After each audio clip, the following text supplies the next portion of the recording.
Bonjour et bienvenue à notre méditation du dimanche. Aujourd'hui, c'est le 14 mars. Je voudrais lire dans Matthieu chapitre 6, verset 13. Ne nous expose pas à la tentation, mais délivre-nous du mal. Car c'est à toi qu'appartiennent dans tous les siècles le règne, la puissance et la gloire. Amen. Donc voici la fin de la prière que nous connaissons comme la prière de notre Père, qui vient de Matthieu chapitre 6. Et ici, c'est le verset 13. Et je voudrais parler dans cette série de messages sur le thème La vie, un long fleuve tranquille. Je voudrais continuer à parler donc de la prière de ce monsieur qui prie au Seigneur dans le livre de Chroniques que Dieu puisse le délivrer du mal. Et sa prière a été exaucée, bien sûr, parce qu'elle est en accord avec la volonté du Seigneur, qui veut que nous soyons donc délivrés du mal ou du malin. Nous avons été rachetés et envoyés dans le monde comme si nous étions en fait envoyés au front. Hein. Nous sommes en guerre, comme nous avons vu d'ailleurs la semaine dernière. Et c'est pour cela que nous ne pouvons pas baisser les bras. Nous devons continuer à combattre avec les armes, bien sûr, qui nous ont été données par le Seigneur. Ce qui est important de savoir, c'est que nous avons déjà la victoire en Christ Jésus. Voilà pourquoi nous pouvons faire face à nos ennemis, comme certains disent, à nos démons, à ces situations difficiles, mais aussi au malin qui est là pour nous embêter. Hein, il n'est jamais là pour nous aider. Cette victoire du Christ, pour nous, c'est une certitude dans les Écritures. Et Paul d'ailleurs dit dans Philippiens chapitre 4, verset 13, je peux tout par celui qui me fortifie. Tout vraiment par celui qui me fortifie. Et tout esprit qui ne confesse pas Jésus n'est pas de Dieu. C'est celui de l'Antichrist, dont vous avez appris la venue et qui maintenant est déjà dans le monde.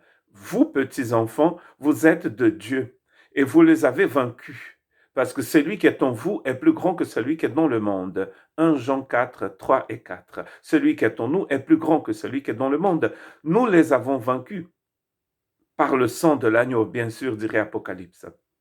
Et donc, qu'est-ce que c'est que la tentation dont il parle dans la prière de notre Père? Ne nous laisse pas rentrer en tentation. Donc, la tentation se présente pour le croyant lorsqu'il se trouve dans une situation où il entend à la fois l'appel de Dieu et celui du malin. L'appel du malin, c'est que nous puissions transgresser la volonté de Dieu. Dieu nous appelle à le suivre et le malin va nous appeler à transgresser cette volonté de Dieu. Et donc, soit nous allons faire la volonté de Dieu, ou soit nous allons faire la volonté du malin.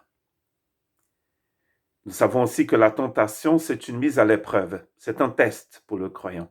Et d'ailleurs, en hébreu et en grec, le mot qui désigne tentation et épreuve, c'est le même. Et c'est seulement dans le contexte où nous allons comprendre ce que c'est que si c'est une tentation ou si c'est une épreuve.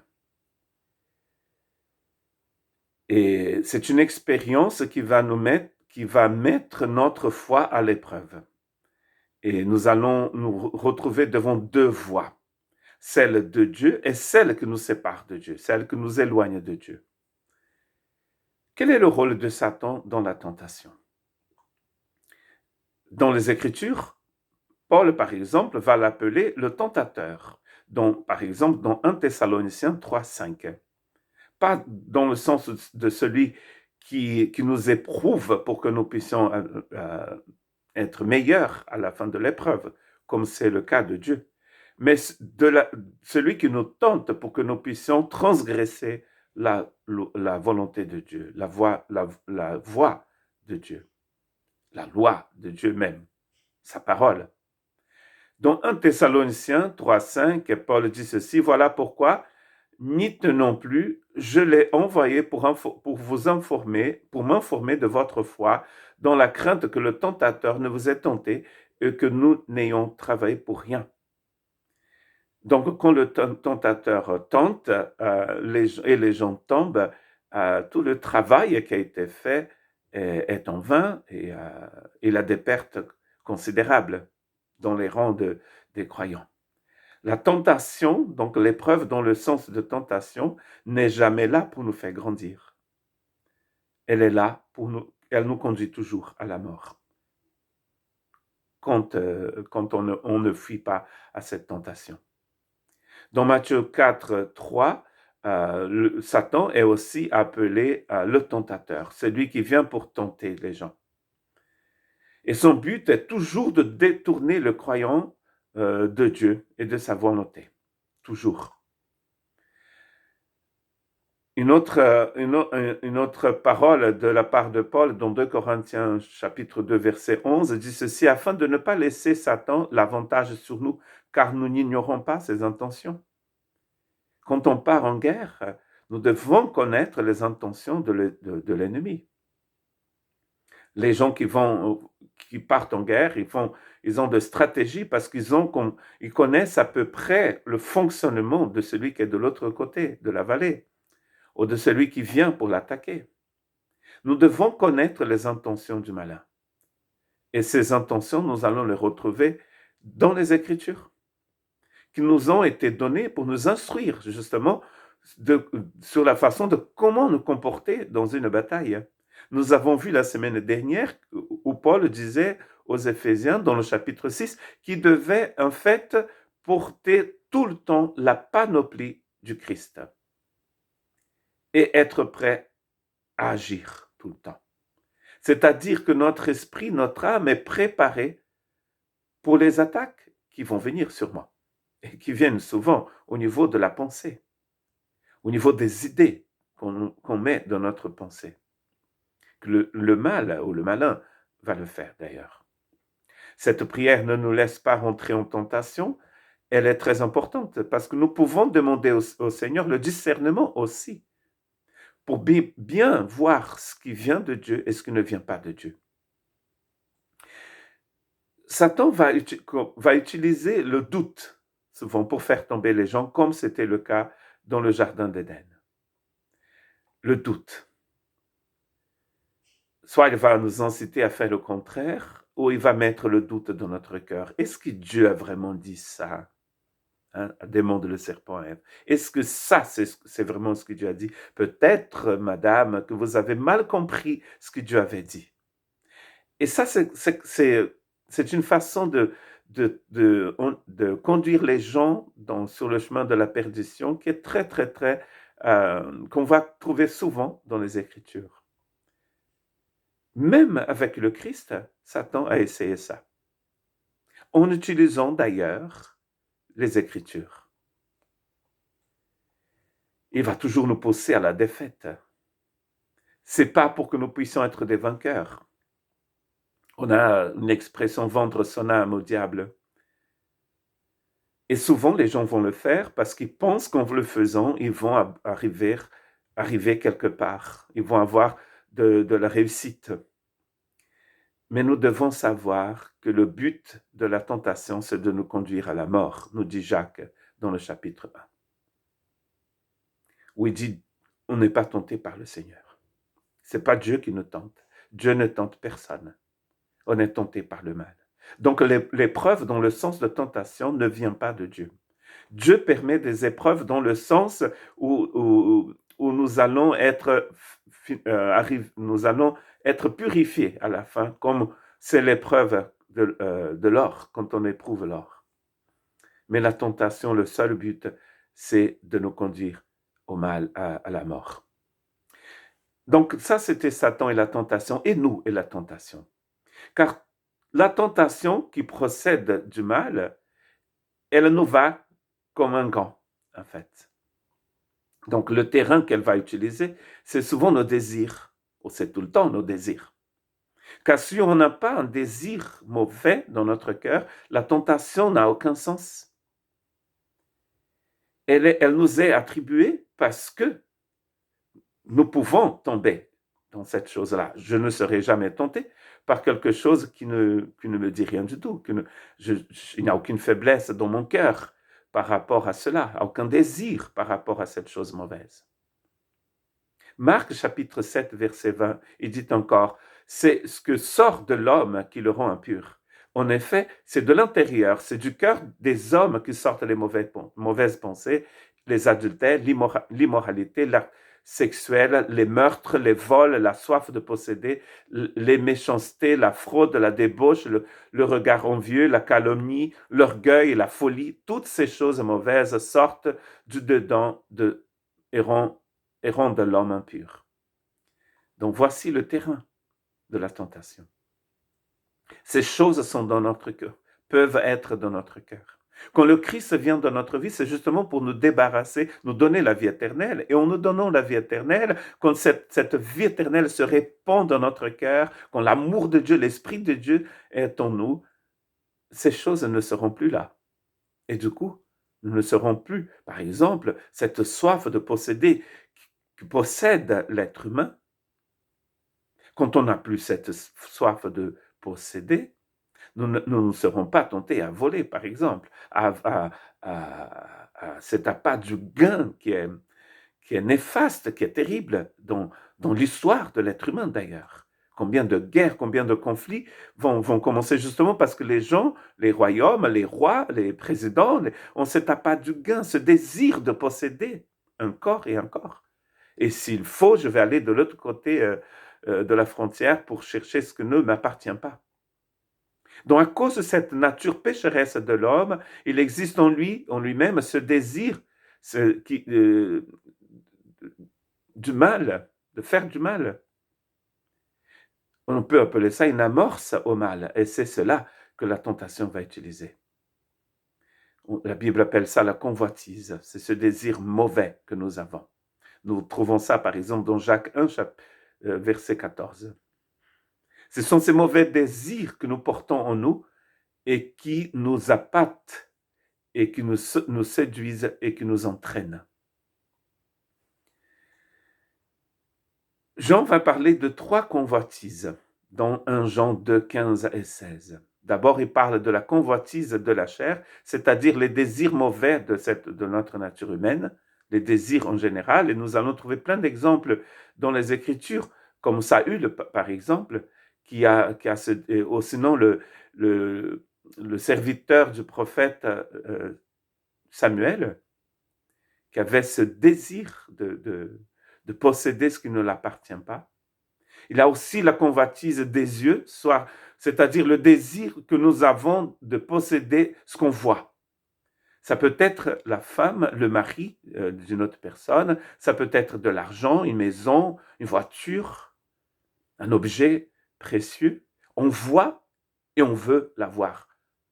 Il a aussi le troisième désir, mauvais désir, la troisième convoitise, c'est l'orgueil de la vie. C'est ce désir que nous avons de puissance de gloire. Cela est très intrinsèque et ça fait partie du cœur de l'homme.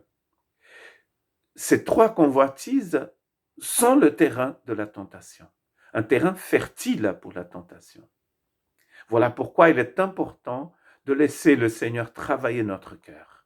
Parce que quand il n'y a plus ce terrain fertile, la tentation ne peut pas aboutir.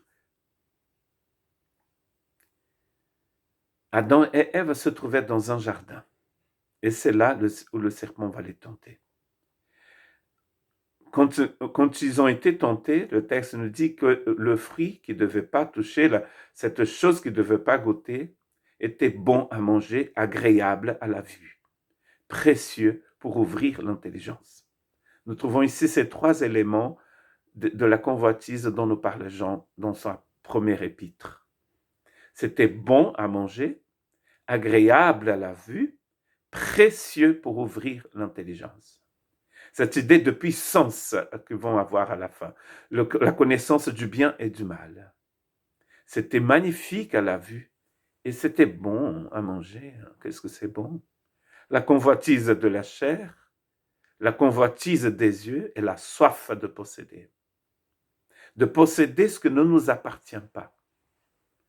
C'est le syndrome de Lucifer, c'est-à-dire de prendre la place qui n'est pas la nôtre. Cette tentation va nous placer donc devant un choix. Et nous allons devoir prendre une décision. La tentation en elle-même, ce n'est pas un péché. Le péché, c'est la chute. C'est quand on cède à cette tentation. Quand on choisit la proposition du tentateur. Là, c'est la chute. Nous pouvons toujours partir ailleurs. On m'a déjà dit une fois, si tu sais qu'il y a un lion dans une certaine rue, passe par une autre rue pour ne pas être tenté, à être dévoré par le lion. Parfois, nous sommes curieux, n'est-ce pas? Les Sénégalais, ceux qui parlent Wolof, disent Dañu kumpa baaxul. La curiosité est très mauvaise. Souvent. Dañu kumpa baaxul. C'est mauvais d'avoir cette curiosité. Je veux m'approcher pour voir. Ça a l'air beau, ça a l'air magnifique. Rien de ce que nous offre Satan n'est beau ni magnifique. Et le salaire du péché sera toujours la mort. Jamais le salaire du péché ne deviendra autre chose que la mort. Si nous reconnaissons nos péchés, il est fidèle et juste pour nous les pardonner et pour nous purifier de tout mal. Donc le Seigneur peut nous purifier de tout mal. Donc Satan est la tentation, l'homme, le cœur de l'homme est la tentation, mais la victoire dans la tentation, c'est mon dernier point ce matin. Le Christ que nous servons, c'est lui qui est notre vie, il comprend bien nos faiblesses. C'est écrit, en effet, nous n'avons pas un grand prêtre incapable de compatir de nos faiblesses. Au contraire, il a été tenté en tout point comme nous, mais sans commettre de péché. Hébreux 4, 12. Il connaît nos faiblesses. Aucune tentation ne vous est survenue qui n'a pas été humaine. Dieu est fidèle et ne permettra pas que vous soyez tentés au-delà de vos forces. Mais avec la tentation, il prépare aussi le moyen d'en sortir afin que vous puissiez la supporter. 1 Corinthiens 10, 13, c'est un verset à connaître. Donc le Seigneur connaît notre nature parce qu'il a vécu dans cette nature pendant plus de 30 ans et il ne donne jamais et ne nous laisse pas tomber dans une tentation, dans une épreuve, sans nous donner la force d'en sortir. Parce que tu as gardé mon ordre de persévérer, je te garderai aussi à l'heure de la tentation qui va venir sur le monde entier pour mettre à l'épreuve les habitants de la terre. Apocalypse 3.10. Tu as gardé ma parole, tu as persévéré, je veux te garder de la tentation. Ne nous laisse pas rentrer en tentation. Le Christ nous encourage à prier ainsi. On est sur une route, on sait bien qu'on va rencontrer certaines personnes, qu'on va rencontrer certaines situations, donc nous pouvons prier, Seigneur, ne nous laisse pas rentrer dans la tentation, car la tentation n'est pas bonne. Les épreuves, elles viennent comme ça. Un tremblement de terre, la Covid. Bon, vous avez été bien, hein, vous avez porté vos masques, vous avez pris votre vaccin, vous avez fait ce qu'il fallait faire. Vous n'exposez pas au danger inutilement, mais il y a des maladies que nous attrapons parce qu'il y a d'autres maladies dans le monde que la Covid, n'est-ce pas? Et ce n'est pas forcément notre faute. Ça, c'est une épreuve. Mais si je sais qu'il y a plein de malades quelque part, et si j'y vais quand même, je peux être tenté à faire n'importe quoi. Que Dieu soit remercié, lui qui nous fait toujours triompher en Christ et qui propage partout à travers nous le parfum de sa connaissance. 2 Corinthiens 2, 14. Il nous fait triompher tous les jours. Nous sommes dans le triomphe romain, vous savez, où il a de la musique, où il a des pétales de rose, il a une armée victorieuse et il a l'ennemi enchaîné. Vous pouvez voir ça dans des films comme l'ancien film Ben-Hur, Quo Vadis Domini. Ce triomphe romain, la victoire pour l'armée romaine et la défaite pour les ennemis. Nous sommes dans l'armée du Christ. Et le Christ nous fait triompher tous les jours. Mais pour que le Christ puisse vous faire triompher, vous devez recevoir sa grâce. Un clin d'œil à nos méditations sur la grâce, les méditations de la semaine. Vous devez ouvrir votre cœur au Saint-Esprit pour pouvoir triompher en Christ Jésus. Et ce texte nous dit que nous remercions le Seigneur qui nous fait triompher tout le temps, toujours. Le Seigneur est venu, il nous a donné son esprit pour que nous puissions triompher du mal. Ne nous laisse pas rentrer en tentation, Seigneur. Et qu'est-ce que le Seigneur fait? Il nous donne sa force. Il nous donne son armure. Il nous donne la victoire. Vous tombez, vous vous relevez, vous demandez pardon, 1 Jean chapitre 1, et vous continuez, car il pardonne vos péchés. Que le Saint-Esprit puisse nous aider aujourd'hui à comprendre une chose très importante. Nous avons la victoire et la première personne qui voudrait que vous arriviez à la fin de votre carrière, c'est Jésus. Est-ce que vous pensez que peut-être que vous courez seul? Mais non, il court avec nous. Je serai avec vous tous les jours, dit le Seigneur Jésus. Que Dieu vous bénisse.